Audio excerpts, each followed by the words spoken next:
Hi there. Okay, I've been on holiday for a week, so I haven't been into my studio, and I thought I'd do something a bit different for this week's video, which is just to review 4 of my favourite watercolour books.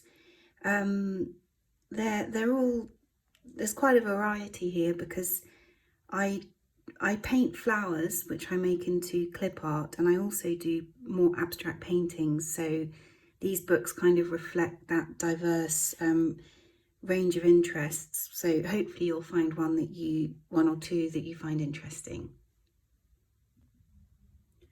Okay, so the first book I've got here is this fantastic book by Heather Smith-Jones called Water Paper Paint. This is definitely a good book for beginners and also a good book for more experienced painters who are looking for new ideas. It starts off with the usual basics of watercolour, talking about paper, paint, palettes, and then a bit about colour and colour systems, and then brushes. And then the thing that I love about this book is it's got different different projects. I think it's got about 30 different projects, and each one is quite different and gives you the chance to practice different techniques, and also gives you different ideas about new techniques you could use or improvements to techniques you might already use.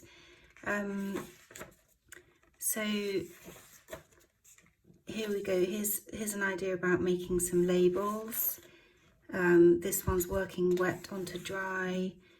There's one here about using different materials creatively, making different textures. This one I love, which is dripping, blowing and splattering paint. And we're only on project 4, so there's another sort of 25 projects. And this one is using salt, making a sketchbook, just, you know, lots and lots of ideas, and all quite short, so easy to follow. And then I think, and this one is cutting up is doing an experimental painting and then cutting it up. That's something that I think I might try. And then at the end, she just gives some nice examples of other people's work, which is always nice to look at, to discover new artists. Okay. So the next book I've got is this one, which is called the Tate Watercolour Manual by Tony Smibert and Joyce H. Townsend. This book feels a bit more serious than the Heather Jones book, but actually it's good for beginners as well as more advanced painters. And this one really goes into the history of watercolour in quite a lot of depth, which I found really interesting. It talks a bit about how watercolour paint has changed since it was first invented, and talks about the nature of watercolour in a bit more depth than you might normally get in a book. So again, this book has projects, and I would say that this book is particularly good if you're interested in landscape painting, because I think a lot of the projects are sort of landscape based, and it also relates back to other artists working in watercolour, but maybe more historically. So they talk about Claude Lorraine, and then you can do a project based on the ideas taken from him, and Alexander Cozzens, and then you can experiment with different mark making, and this one, John Sell Cotman, line and wash. So they have an example of his work, and then they move on to the project that you can do. So yeah, this is a really fantastic book. Well, one of my favourites, Turner. So they've got some examples of his amazing watercolour paintings, and again, a project that you can try. So yeah, this is also a fantastic book, and like I said, great if you're interested in landscape painting with watercolours. Okay, so the next one I've got is different still, and this is, I think it might have been one of the first watercolour books I bought, and it's called The Magic of Watercolour Flowers by Paul Riley. And I love this book so much, because I find it really inspiring the way that he paints flowers, but he makes them interesting and semi-abstract in a certain way as well.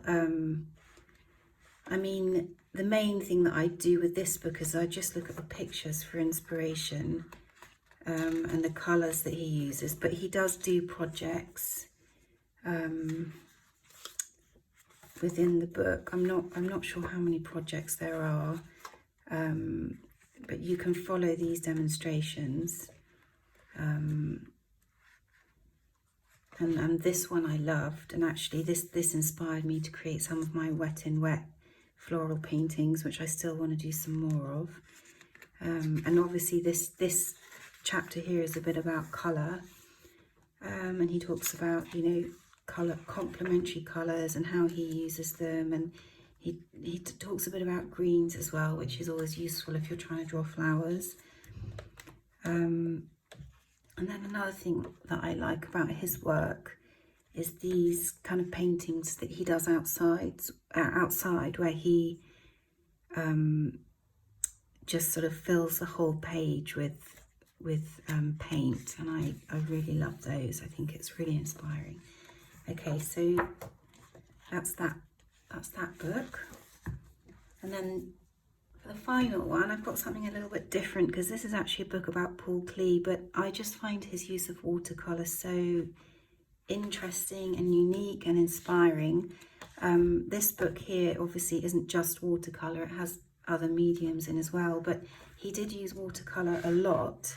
I think this book got a bit damaged by some water, but anyway, let me see if I can find some of it. Yeah, so some of his work he did in watercolour used a lot of repetitive elements, so that can give you some nice ideas for little paintings you can do, or little studies. You know, something like this I think is beautiful, very simple idea, and you can try and do something similar with different colours and different shapes. This one also, I think it's watercolour. It is, and I think it's beautiful. He's using layering here.